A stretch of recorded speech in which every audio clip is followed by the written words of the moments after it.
дар деҳаи поршнёв як мӯйсафед аст, номаш Шокалон. ӯ шириншоро хуб дар хотир дорад. хотираҳои Шокалон чун дастхатҳои парокандаанд. ҳама он нафароне ки бо раҳнамоии Шириншоҳ дар вазифаҳои гуногун кору фаъолият мекарданд, солҳои 37-ум кушта шуданд.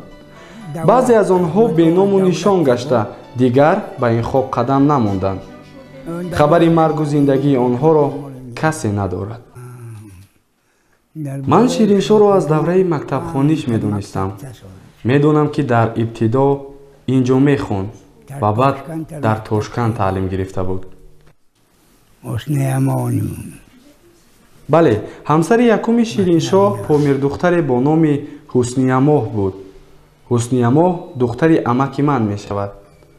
он вақтҳо як нафар шахси соҳибэҳтиром ва такводор бо номи Юсуфалишоҳ деҳаи Поршневро солорӣ мекард. маҳз Юсуфалишоҳ иқдоми хонадоршавии Ҳусниямоҳу Шириншоҳро роҳандозӣ кард. онҳо хонадор шуданд. онҳо тақрибан 1 сол зиндагӣ карданд. сабаби ҷудошавиашон фақат набудани шароит буд.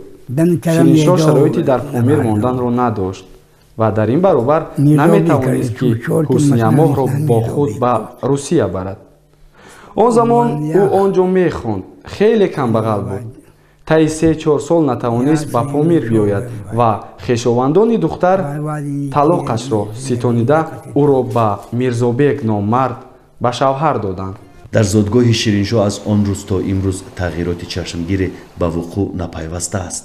ҳамон деҳ, ҳамон кӯҳҳо, ҳамон обу чашмаҳо, танҳо одамҳо тағйир ёфтанд. хулқу хушон, дидшон, маърифату маданиятшон.